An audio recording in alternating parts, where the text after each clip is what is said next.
Buongiorno a tutti, io sono Antonio Slaviero, responsabile tecnico di Manica SPA, grazie per l'opportunità di intervenire a questo forum fitoiatrico. L'intervento di Manica ha un titolo che è volutamente un ossimoro: il rame è la novità che c'è sempre stata. Perché questo? Perché il rame, lo sapete benissimo, è una delle sostanze attive con la più lunga tradizione di impiego in fitoiatria, poi in epoca recente è stata magari messa da parte in alcuni contesti per l'avvento di sostanze attive di sintesi con altre caratteristiche, ma attualmente comincia ad essere rivalutata, riscoperta alla luce di tutte le restrizioni di cui si continua a parlare e a vedere le conseguenze per quanto riguarda le sostanze attive di sintesi, mentre per quanto riguarda il rame, è bene ricordarlo, parliamo di una sostanza attiva che ha delle peculiarità. Intanto è un elemento naturale ed è anche un microelemento essenziale per la nutrizione, tanto vegetale quanto animale, umana compresa. A titolo di esempio, il rame si trova negli integratori alimentari per le gestanti, quindi insomma è sicuramente una sostanza attiva molto peculiare. E questa peculiarità, assieme a tutte le sostanze inorganiche, ha fatto sì che l'applicazione dei modelli e dei metodi di valutazione del rischio ambientale previsti dal regolamento 1107 e studiati appositamente per le sostanze per le sostanze di sintesi, applicata forzatamente al rame e alle sostanze inorganiche, ha portato a dei risultati paradossali. Primo fra tutti, il limite di concentrazione considerato sicuro da questi modelli per le acque superficiali per il rame risultava molto inferiore alla concentrazione di fondo del rame nelle acque naturali. Quindi le autorità europee si sono trovate anche di fronte all'imbarazzo di dover decidere come gestire questa sostanza attiva con questi risultati del tutto incoerenti, e con l'applicazione del principio di precauzione è stato deciso di stabilire la soglia media dei 4 kg di rame metallo per ettaro per anno che tutti conosciamo. Nel corso degli ultimissimi anni, degli ultimi tempi, comunque, le autorità, preso coscienza di queste difficoltà modellistiche, hanno intrapreso un percorso di rivalutazione della sostanza attiva rame. In generale il gruppo delle sostanze inorganiche è già stato rivalutato con il regolamento 707 entrato in vigore il 20 aprile dell'anno scorso,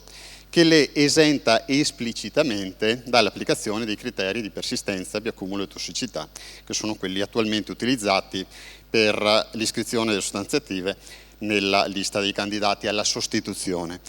Quindi c'è già una prima pietra miliare dal punto di vista normativo che rivaluta le sostanze inorganiche e quindi anche il rame come sostanza attiva per la fitoiatria. Manica è un protagonista di prim'ordine, almeno nel panorama nazionale, per quanto riguarda la produzione di agrofarmaci rameici, di anticritogamici rameici, a 75 anni di storia, abbiamo festeggiati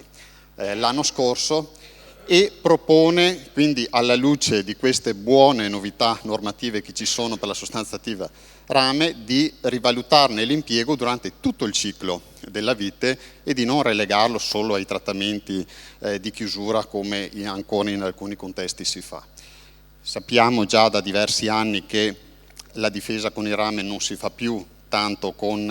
la quantità di attivo per unità di superficie, questi sono concetti molto consolidati, si fa con la qualità dei formulati che devono rispettare criteri di efficienza e persistenza.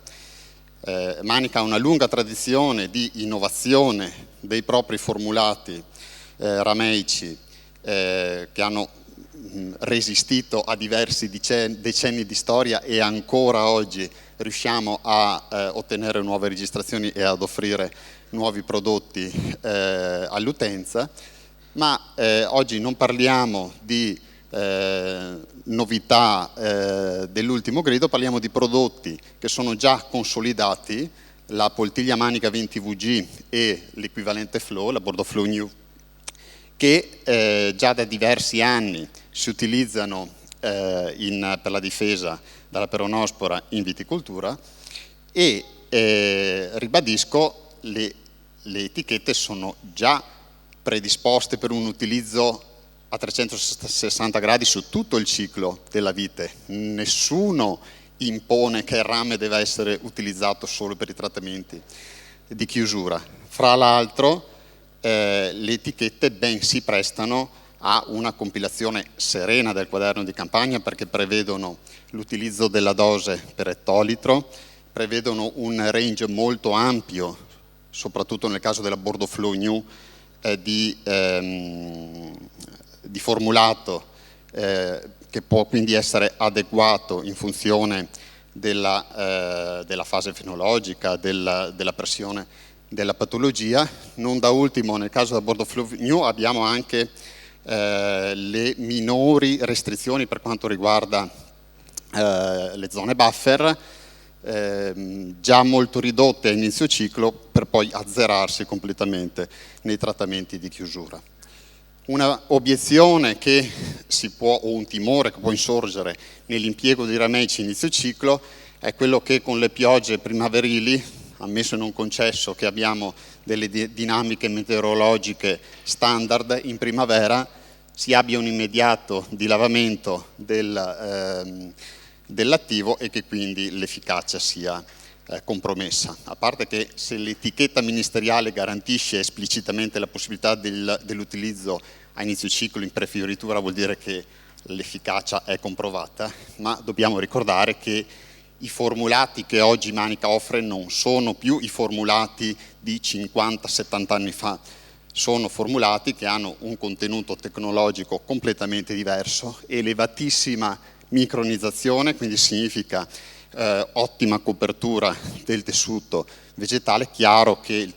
la soluzione deve andare a bersaglio, quindi devono essere utilizzati volumi e tecnologie di irrorazione adeguate per un prodotto di copertura, e una adesività che decenni fa non era, una persistenza che non era pensabile. Addirittura nel caso di piogge blande contenute entro i 15 mm, possiamo garantire che il 50, anche il 70% e oltre della sostanza attiva nel caso della Bordeaux Flow New sia persistente sulla foglia. Quindi nessun timore a utilizzare i rameici anche in prefioritura. Tutt'al più che nel caso della Bordeaux Flow New,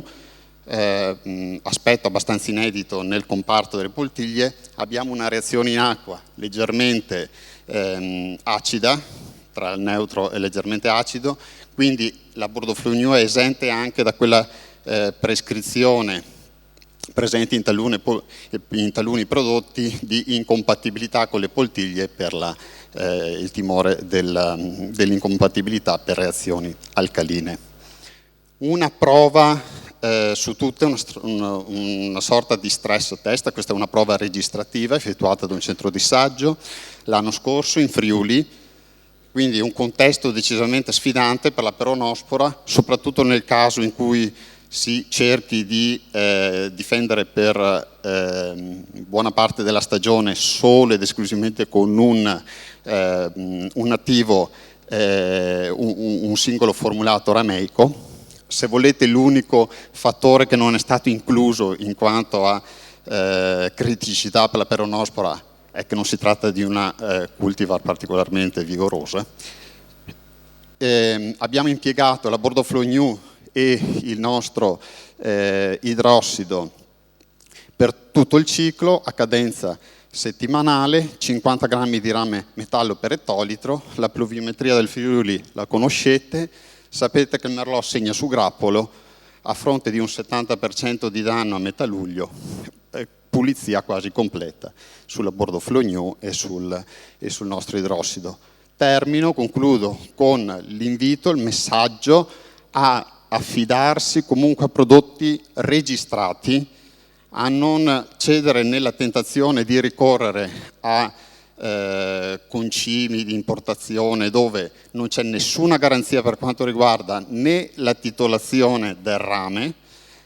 e men che meno ci sono garanzie per quanto riguarda l'efficacia, la sicurezza per l'operatore e il rischio di portarsi a casa, di portare nel vigneto